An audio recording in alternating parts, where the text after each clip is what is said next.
শাহজালালের জালালি কবুতর এবং এর ইতিহাস। সিলেটের হযরত শাহজালাল রহমতুল্লাহ আলাহির মাজারে জালালি কবুতরের ইতিহাস ৭০০ বছরের। শত শত বছরের ঐতিহ্য নিয়ে জালালি কবুতর টিকে আছে সিলেটের হযরত শাহজালাল রহমতুল্লাহ আলাহির মাজারে। ধর্মপ্রাণ সিলেটের মানুষেরা বিশ্বাস করেন এই কবুতর হারিয়ে যেতে পারে না, তাই প্রায় ৭০০ বছর ধরে কবুতরের এই বিশেষ প্রজাতির উড়াউড়িতে মুখরিত শাহজালাল রহমতুল্লাহ আলাহির মাজার শরীফ। সারাদিন যেখানে যে বাড়িতে জালালি কবুতর উড়াউড়ি করুক না কেন, সন্ধ্যায় ফিরে আসে মাজারে। এই কবুতর যেন আধ্যাত্মিক ও প্রকৃতির সঙ্গে মিলেমিশে একাকার। কয়েকশো কবুতর যখন হঠাৎ করে ডানা ঝাপটে আকাশে উড়ে বেড়ানো শুরু করে, সে এক অপরূপ দৃশ্যের অবতারণা করে। জানা যায়, শাহজালাল রহমতুল্লাহ আলাহিকে নিয়ে দিল্লির নিজামুদ্দিন আউলিয়ার কাছে তার এক শিষ্য কুৎসা রটনা করলে তিনি তাকে দরবার থেকে বিতাড়িত করেন এবং শাহজালাল রহমতুল্লাহ আলাহির প্রতি সালাম পাঠান।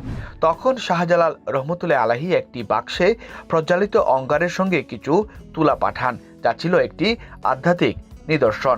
এরপর তাদের সাক্ষাৎ হয় এবং শাহজালাল রহমতুল্লাহ আলাহি ফিরে আসার সময় ভালোবাসার নিদর্শন স্বরূপ নিজামুদ্দিন আউলিয়া তাকে একজোড়া সুরমা রঙের কবুতর উপহার দেন, যা আজকের জালালি কবুতর বা সিলেটি ভাষায় জালালি কৈতর নামে পরিচিত। এই কাহিনীটি জনপ্রিয় এবং বহুশ্রুত, তাই শুরু থেকে জালালি কবুতরের প্রতি সিলেটবাসী তথা পুরো বাংলাদেশের মানুষের দৃষ্টিভঙ্গি শ্রদ্ধাপূর্ণ। জালালি কবুতরের মাথা, পিঠ, বুক ঘন ধূসর গাঢ়, গলা ধাতব সবুজ, তার উপরে গোলাপি রঙের আভা। ডানার প্রান্তে যেমন দুটো চৌড়া কালো ব্র্যান্ড আছে, তেমনি লেজের আগায় আছে কালচে একটি আড়াআড়ি ব্র্যান্ড। পা লালচে, ঠোঁট কালচে, ঠোঁটের গোড়ায় সাদা রং। জালালি কবুতর স্বতন্ত্র প্রজাতির না হলেও এর আলাদা বৈশিষ্ট্য রয়েছে। নিরাপদ আবাসস্থলের অভাবে আজ এই জালালি কৈতর বিলুপ্ত হতে শুরু করেছে। সঙ্গে যোগ হয়েছে কিছু বিকৃত মস্তিষ্কের মানুষের এই কবুতর ধরে খাওয়ার লোভ।